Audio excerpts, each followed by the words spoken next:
Capture life's moments like never before with Rockbrook Camera, Nebraska and Western Iowa's premier camera store since 1975. Rockbrook Camera is not just about selling you a camera. It's about helping you become a real photographer, recording your life and sharing it with others. Today's cameras are faster, easier to use, capable of shooting stunning video, and with film photography making a comeback, there's never been a better time to dive into the world of photography.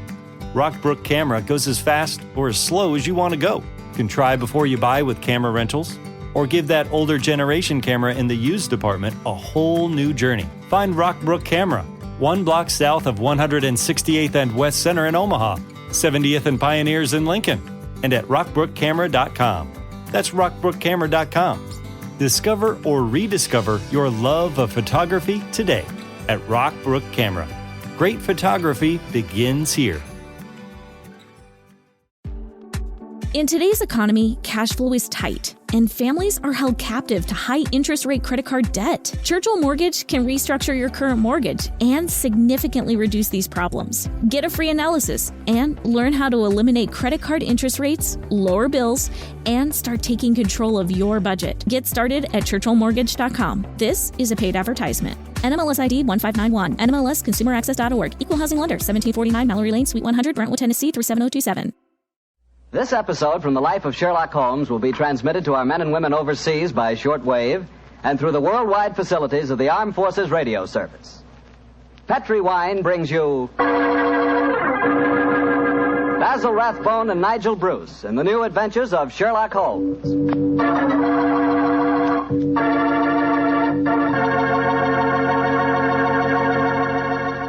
The Petri family, the family that took time to bring you good wine, invite you to listen to Dr. Watson tell us another exciting adventure he shared with his old friend, that master detective, Sherlock Holmes.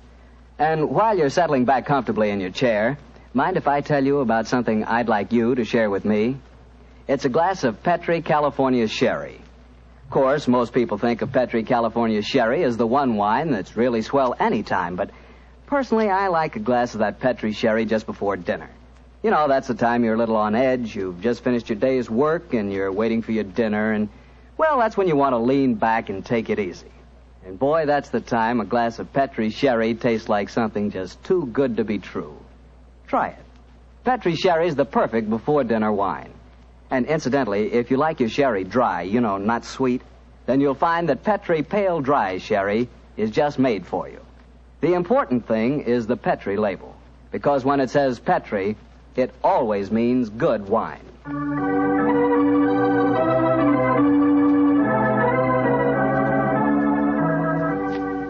And now for our weekly visit with our good friend and host, Dr. Watson. Good evening, Doctor. Good evening, Mr. Bartell. You're a bit late. I've been keeping some dinner hot for you. Here, pull up your chair and join me. That's very nice of you. Thanks, Doctor. Are you all set with tonight's story? Yes, my boy, I'm all set, as you call it. As a matter of fact, I was going over my notes on the case just before you arrived. Last week, you hinted that a beautiful girl figured prominently in your adventure. That's quite right, Mr. Bartell. An extremely beautiful girl. In fact, I often used to say to Sherlock Holmes that if I'd been a little younger at the time, I might... Oh, well, you haven't come here to listen to my personal reminiscences. You want to hear the story that I called The Problem of Thor Bridge. That's what you promised us, Doctor. How did it begin? On a windy morning in October... In the 1890s it was. As I was dressing, I observed how the last remaining leaves were being whirled away from the solitary plane tree which graced the yard behind our Baker Street house. I descended to breakfast, prepared to find my companion in depressed spirits, for, like all great artists, he was easily impressed by his surroundings. But, to my surprise, he was in an unusually gay mood. As I entered the room, he looked up at me and, with a smile, My dear fellow, hope you slept well. Splendidly, thank you, sir. Oh, I'm so glad. Well, you're very solicitous this morning. I think you must have got a new case. Am I right? The faculty of deduction is certainly contagious. Yes, I have a new case. After a month of trivialities and stagnation, the wheels revolve once more. Good. Tell me all about it. Well, as yet, there isn't much to tell. Have you ever heard of Neil Gibson? Neil Gibson? Oh, yes, yes. Something to do with gold mining, isn't he? A great deal to do with it, my dear fellow. In fact, he's considered the greatest mining magnate in the world. About 5 years ago, he bought a large estate in Hampshire. Perhaps you've read of the tragic death of his wife. Oh, yes, of course, I remember the case now. She was murdered by a jealous governess who was in her employ, wasn't she? That point will be decided when the lady in question, Grace Dunbar, I believe her name is, comes up for trial at the forthcoming Winchester Assizes. In any case, it's hard for me to see what I can do for my client at this late date. Your client? Oh, yes, I forgot I hadn't told you. I'm getting into your involved habit of telling a story backwards. Better read this letter. Came this morning. Oh, let's have a look. Dear Mr. Sherlock Holmes, Miss Dunbar is innocent. I can't see the finest woman in the world go to her death without doing everything possible to save her. I shall call on you at 10:30 tomorrow morning to discuss the matter. Yours faithfully, Neil Gibson. Good gracious me. There you have it, Watson. That is the gentleman I await. Do you know anything about his dead wife? Only what I've been reading in the papers. Apparently she was past her prime, which was the more unfortunate as this Miss Dunbar, who superintended the education of the two young children, is reputed to be a very attractive young lady. The eternal triangle, eh? Well, where did the murder take place? On Gibson's estate in Hampshire. His wife was found in the grounds nearly half a mile from the manor house, late at night, clad in her dinner dress with a shawl over her shoulders and a revolver bullet through her brain. Any weapon found near her? No, there were no clues found at the scene of the crime. What made them suspect the governess? Well, in the first place, there was some very incriminating evidence. A revolver with one discharged chamber, the caliber corresponding with a bullet in the dead woman's head, was found on the floor in Miss Dunbar's wardrobe. Oh, was it? Pretty damaging evidence, Holmes. So the coroner thought. And to make the case even blacker against Miss Dunbar, the dead woman had a note on her making an appointment at that very spot. And the note was signed by the governess. It seems obvious that the girl's guilty, and the motive's clear. Mr. Gibson would be a great catch for a young girl. Love, fortune, power, all dependent on one life. Possibly, Watson, but circumstantial evidence can be very misleading at times. There's the gentleman in question, unless I'm very much mistaken, considerably before his time. I can see him from the window here. Formidable-looking fellow. Must be well over 6 foot tall. Judging by the way he's wrenching at that doorbell, he's a man with a violent temper. Mrs. Hudson's opening the door to him now. Meet him on the stairs, will you, old chap? It'll save Mrs. Hudson a journey. Sure. Up here, sir. Thank you, Mr. Hudson. All right. Are you Mr. Sherlock Holmes? No, indeed. I'm his colleague, Dr. Watson. Come along in, won't you? Mr. Neil Gibson, I presume? That's right. So you're the great Sherlock Holmes, huh? The adjective is your own, Mr. Gibson. Sit down, won't you? By the way, you may speak quite freely in front of Dr. Watson. Well, I may as well begin by telling you that money means nothing to me in this case. You can burn it if it's any use to you in lighting the truth. Miss Dunbar is innocent, and it's up to you to prove it. Just name your fee. Mr. Gibson, my professional charges are on a fixed scale. I don't vary them except when I omit them altogether. Very well. I imagine that you've read the newspaper reports of the coroner's inquest. Yes, very thoroughly. I don't see that I can add anything that'll help you. But if there are any questions you'd like to ask, I'll answer them. Oh, thank you. First, what were the exact relations between you and Miss Dunbar? I suppose you're within your rights in asking such a question, Mr. Holmes? We will agree to suppose so, shall we?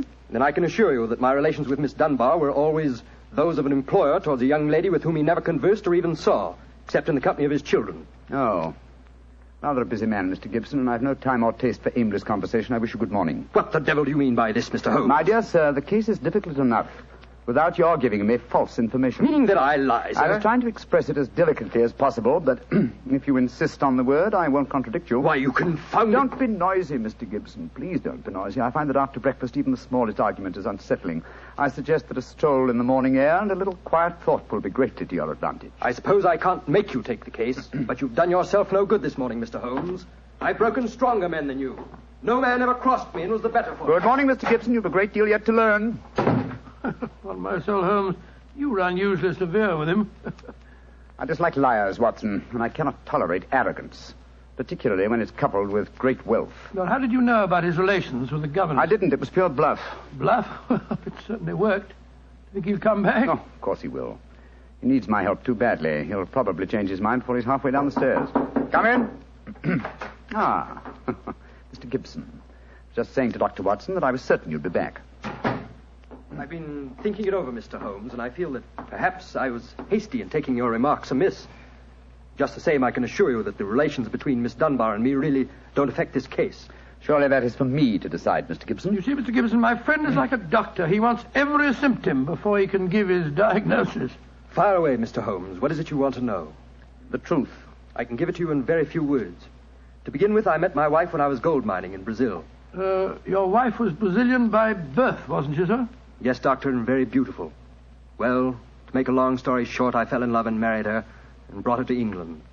After a few years, I realized that we had nothing, absolutely nothing in common. And then I suppose this young governess, Miss Dunbar, arrived on the scene. That's right, Mr. Holmes. Well, the story should be obvious to you from there. You fell in love with this girl, I suppose, sir? Who could help it? Did you suggest marriage to her? Yes, though I knew that my wife would never divorce me. I see. Then you made an utterly insincere proposition to her. Now, look here, Mr. Holmes. I came to you on a question of evidence, not of morals. I'm not asking for your criticism. It's only the young lady's sake that forces me to touch your case at all. Now, tell me, sir, what is your own opinion as to Miss Dunbar's guilt? It's very black against her, I can't deny that. One explanation of the tragedy did come into my head, Mr. Holmes. I give it to you for what it's worth. Pray continue, Mr. Gibson. My wife was bitterly jealous. She was half crazy with hatred. She might have planned to murder Miss Dunbar, or we'll say to threaten the girl with a revolver and so frighten her into leaving us.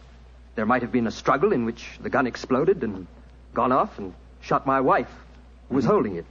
Well, that possibility has already occurred to me. It's the only obvious alternative to deliberate murder. The revolver, Holmes, was found on the floor of the governess's wardrobe. Mr. Gibson, I should like to examine your house and the scene of the murder as soon as possible. Certainly, Mr. Holmes. Sergeant Coventry of the local police is still down there. He'll give you any help you may need. Excellent. Watson, old fellow, out with the timetable. We're catching the next fast train to Winchester.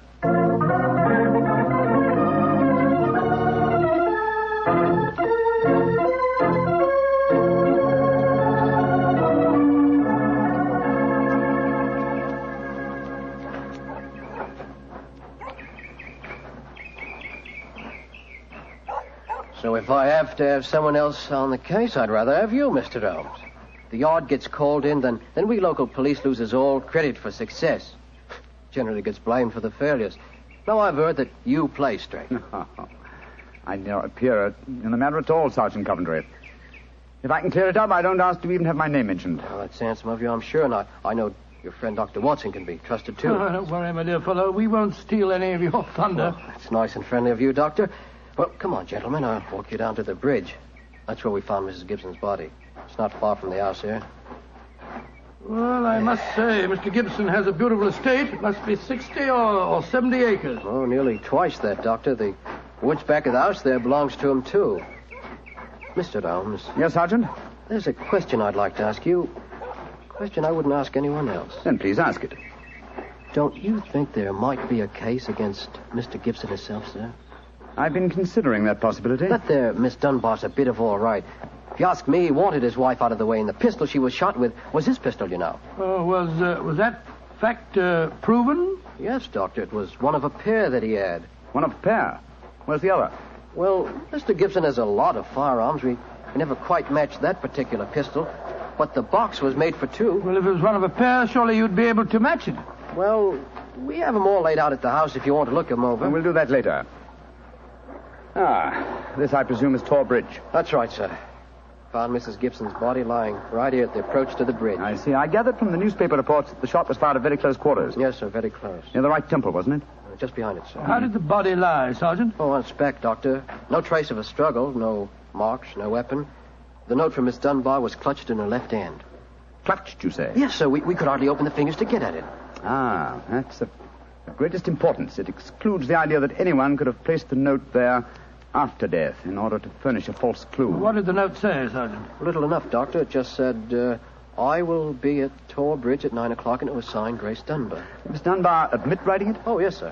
What was her explanation? She wouldn't say nothing. Said she was saving her defense for the trial. Yes, it seems odd that Mrs. Gibson was still clutching that note. Seems perfectly natural to me. Oh, come now, old fellow. Argue the thing out logically. If the letter is genuine, it was certainly received sometime before the tragedy, say an hour or two. Why then was the dead woman still clasping it in her left hand? Why should she carry it so carefully? She certainly didn't need to refer to the note at all at the interview. Doesn't it strike you as rather strange? Well, now you put it that way, it does seem a little peculiar. Hello. Did you notice this, Sergeant? Oh, you mean that chip out of that stone on the underside of the parapet of the bridge, sir? Yes, I noticed it. Didn't think nothing of it, though. It's a very large chip. Yes, but it's been done recently. Notice how the stonework is white just here. It took some violence to do that. Hand me your cane, Watson, will you? Here you are, Fuller. Thanks. Yes. a hard knock. And in a curious place, too. But it's 15 feet from where we found the body, Mr. Downs. Yes, Holmes, I don't see how it could have any connection with Mrs. Gibson's murder. Possibly it hasn't. But it's a point worth noting. There were no footprints, you say, Sergeant? None, Mr. Holmes. The ground was as hard as iron. It's been a very dry summer, and we haven't had any rain to speak of this pity. year. Well, Sergeant, I'm much obliged to you, and now I think we'll get back to the house. Right. Cesar will show you where the firearms are, sir. Oh, who is Cesar? Oh, funny kind of a bloke. Brazilian he is. Brazilian, eh? Like Mrs. Gibson? Yes, Mr. Holmes. Comes from the same town that she does, as a matter of fact. Something very fishy about him, if you ask me. Now, if you'll excuse me, gentlemen, I'm going to take a little stroll around the grounds. You started me on a new train of thought in this case, Mr. Holmes. Oh, I'm delighted, Sergeant. I'll get back to the house.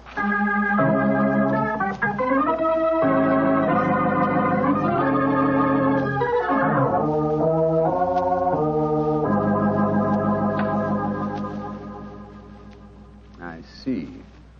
And these are all the firearms in Mr. Gibson's possession, eh, Cesar? Except for the revolver that is missing from the case. Yes, so I say I've seen him. I've never seen such a collection of guns and revolvers in my life. Mr. Gibson had many enemies, senor. He always sleep with a loaded pistol beside his bed. He's a man of great violence. There have been times when all of us were afraid of him. Did you ever witness physical violence towards Mrs. Gibson? No, senor. I cannot say that I have. But I have heard him say many terrible things to her. He would taunt her in front of we servants. I have heard him do it many times. Thank you, Cesar. That will be all. Muito bem, senor. You know, Holmes, I still think the case against Miss Dunbar looks very black. I should agree with you if it were not for one fact. The finding of the revolver in her wardrobe. On the soul, Holmes, that seems to me the strongest evidence of all. I think not, old chap. Huh? We must look for consistency. Where there is a want of it, we must suspect deception. I don't quite follow you. Suppose for a moment that we visualize you in the character of a woman who in cold, premeditated fashion is about to murder a rival. You've planned it. A note has been written. The victim has come. You have a weapon. The crime is well done. It has been workmanlike and complete. You mean to tell me that after carrying out so crafty a crime, you'd be so stupid as to forget to fling the incriminating revolver to the bottom of the stream? Or perhaps in the dense reeds that border it? Would you carefully carry it home and put it in the first place that would be searched? Your wardrobe? Well, perhaps in the excitement of the moment, one... No, my dear chap, I won't admit that's even possible. When a crime is coolly premeditated, then the means of covering it are coolly premeditated also. Well, then if Miss Dunbar didn't shoot Mrs. Gibson, who the devil did? I hope I can give you the answer to that question, Watson, when we've made one further visit. Oh, Lord. Where are we going now? To prison, old chap. Prison? Yes, we're going to Winchester Prison to call on Miss Dunbar. I'm certain that the key to this strange mystery lies in her hands.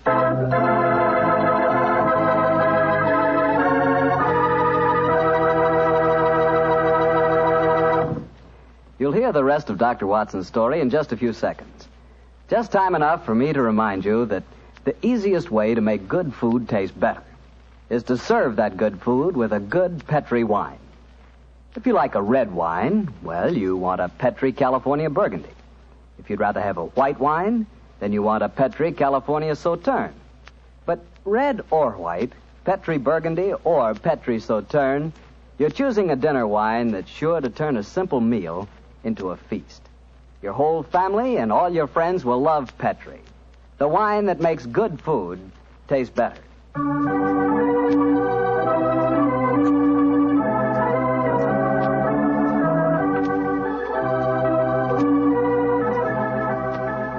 And now back to Dr. Watson and tonight's Sherlock Holmes adventure, The Problem of Thor Bridge.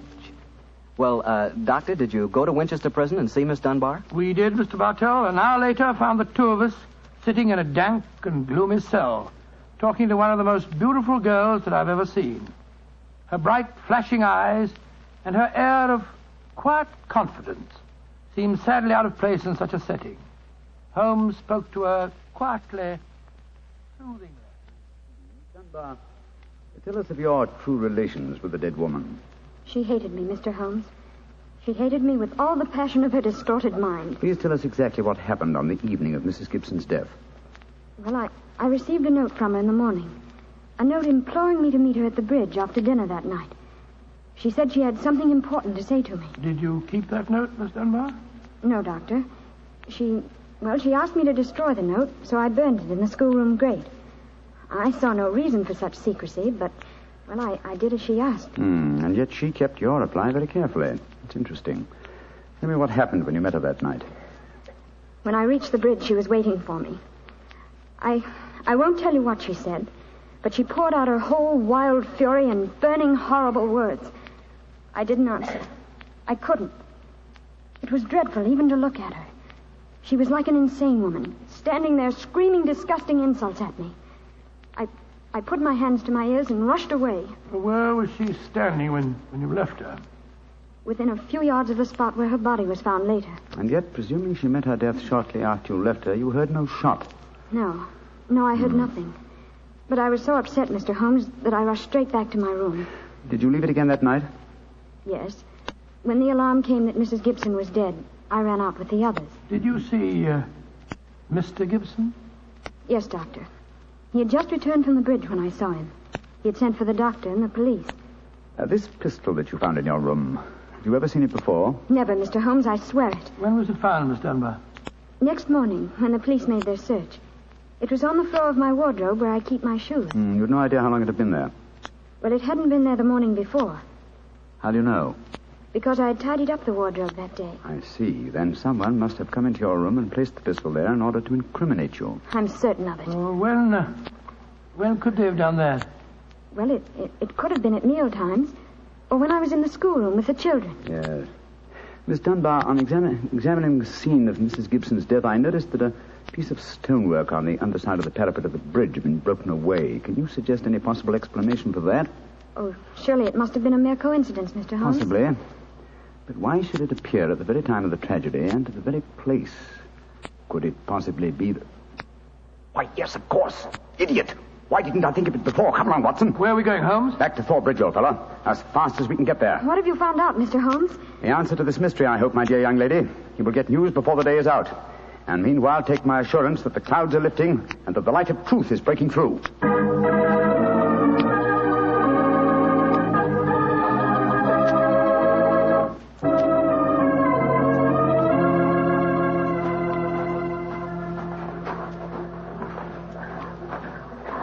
Well, Mr. Holmes, you're soon back here. What have you found out? Sit down in a few moments.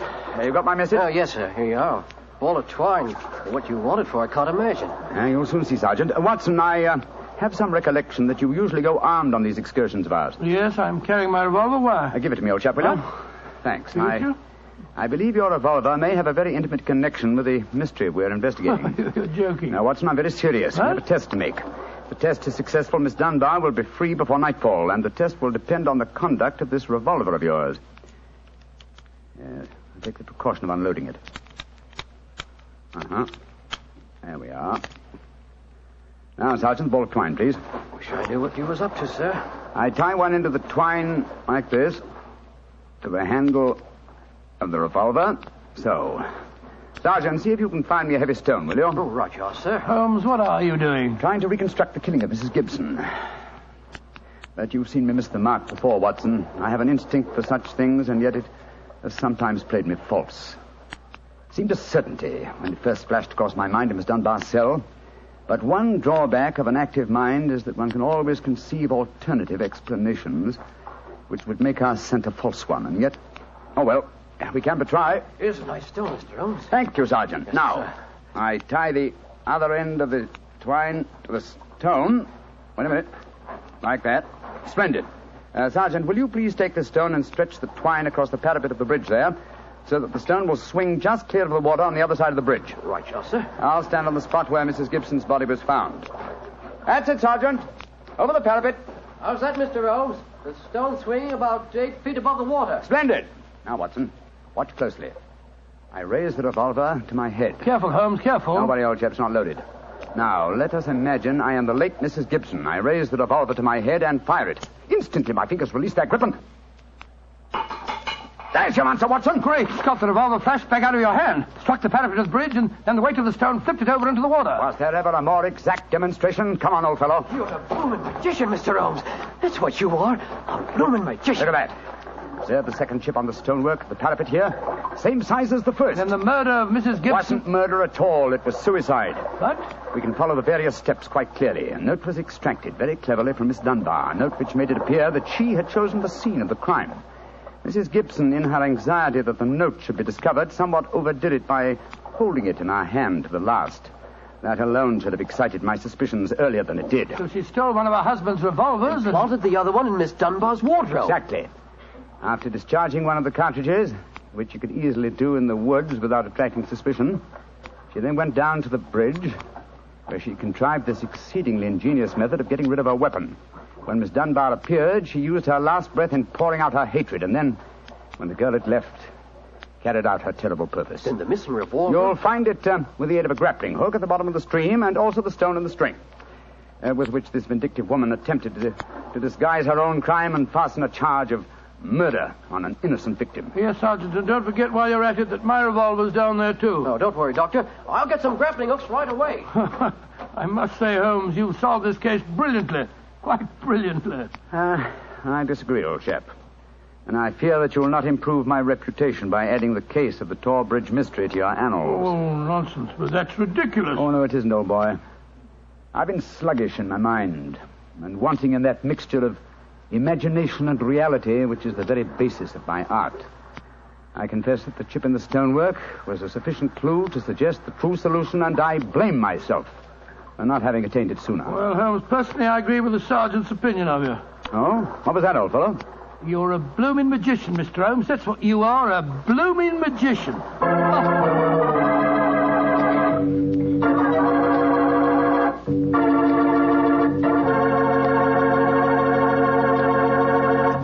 Well, Doctor, Holmes really was a magician. That is, if you did find Mrs. Gibson's revolver and your own in the string. Oh, we found them all right. You don't think I'll tell you the story otherwise, do you? What do you take me for, anyway? Well, now that you ask, I'll tell you. I take you for a very charming gentleman, a wonderful storyteller, and a fine host. Oh, that's very nice. Really, Well, you are a gentleman of the old school. What? And you do tell a fine story. You flatter me, you... And you are a perfect host. That meal we had tonight was wonderful. Oh, it was, eh? And, that wine, what kind was it? It was Petri wine, and you know it. And I should have known that you were leading up to something. Mr. Bartell, you should be ashamed of yourself. You will do anything to get a chance to talk about Petri wine. Oh, I can't say that I blame you. Well, honestly, Doctor, I meant everything I said. But you don't really want me to stop talking about Petri wine, do you? After all, it's worth talking about, isn't it? What other wine is made with the loving care that goes into Petri wine? Don't forget, Petri wine is made by the Petri family. Winemaking is their business. Why, they've been making wine for generations, handing down from father to son, all their skill and knowledge and experience. You can be sure the Petri family really knows plenty about the fine art of turning luscious grapes into delicious wine. That's why, whether you want a wine for before dinner, with dinner, or for any time, you can't go wrong with a Petri wine, because Petri took time to bring you good wine. And now, Dr. Watson, what new story are you planning to tell us next week? Well, next week, Mr. Bartell, I'm going to tell an adventure that Holmes and I had amid the oriental magnificence of a Maharaja's palace in India. India? Sounds intriguing. What were you and Sherlock Holmes doing out there, Doctor? Well, you'll have to wait till next week for the answer to that question, my boy. But I can tell you that it was one of the weirdest problems that we ever had to solve. I call the story The Vanishing Elephant.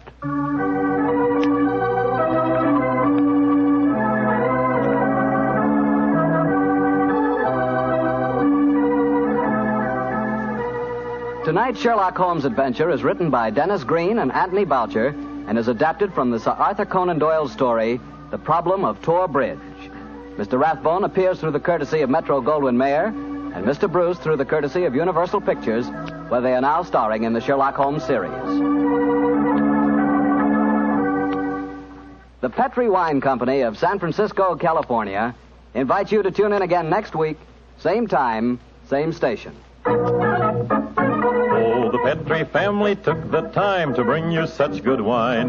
So when you eat and when you cook, remember Petri wine. To make good food taste better, remember... Petri.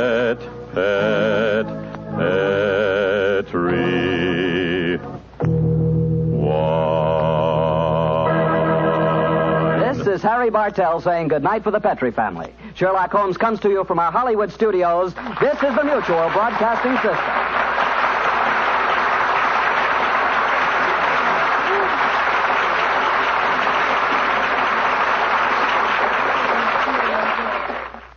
With the Lucky Land Slots, you can get lucky just about anywhere.